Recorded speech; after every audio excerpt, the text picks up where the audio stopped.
ભાવનગર જિલ્લામાં વધુ પડતો પવન ફૂંકાતા ખેડૂતોના બાગાયતી પાકોને વ્યાપક નુકસાન પહોંચ્યું. ભાવનગર જિલ્લા સહિત ગુજરાત રાજ્યના અનેક વિસ્તારમાં વરસાદની આગાહી કરવામાં આવી હતી, જેના પગલે ગુજરાત રાજ્યના અનેક વિસ્તારમાં ભારે પવન સાથે વરસાદી ઝાપટા પડ્યા હતા, જેના કારણે ખેડૂતોની મુશ્કેલીમાં વધારો થયો છે. પવન સાથે વરસાદ પડવાના કારણે ખેડૂતોના ખેતરમાં ઊભા પાકમાં વ્યાપક નુકસાન પહોંચ્યું છે.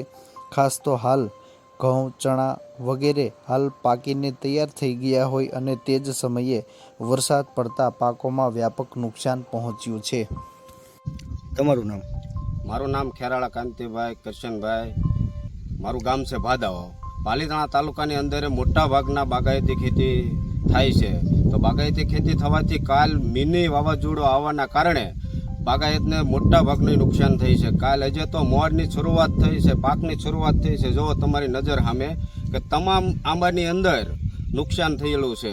આંબામાં મોટા ભાગે જે ખેડૂતોએ રાહ જોતા હતા આખા વર્ષની, તે એને નુકસાન થઈ ગયું છે.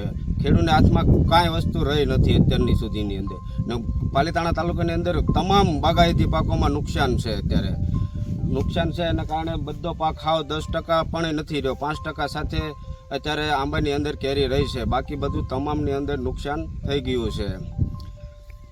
કમોસમી વરસાદ અને વાવણ સાથેના વાવાઝોડા સાથે ફળઝાડની અંદર બહુ ભયંકર નુકસાન, ખેડૂતોને બહુ મોટું નુકસાન થયું છે. ઘઉંના પાકની અંદર, ચણાના પાકની અંદર જ્યારે ખેડૂતને પોતાના ઘરે લઈ જવા માટે તૈયારી કરી રહ્યા હતા અને જ્યારે માવઠુંનું વાવાઝોડું ત્રાટક્યું છે, ત્યારે બોટાદ જિલ્લાના ખેડૂતોને પારાવાર નુકસાન ભોગવવાનો વારો આવ્યો છે.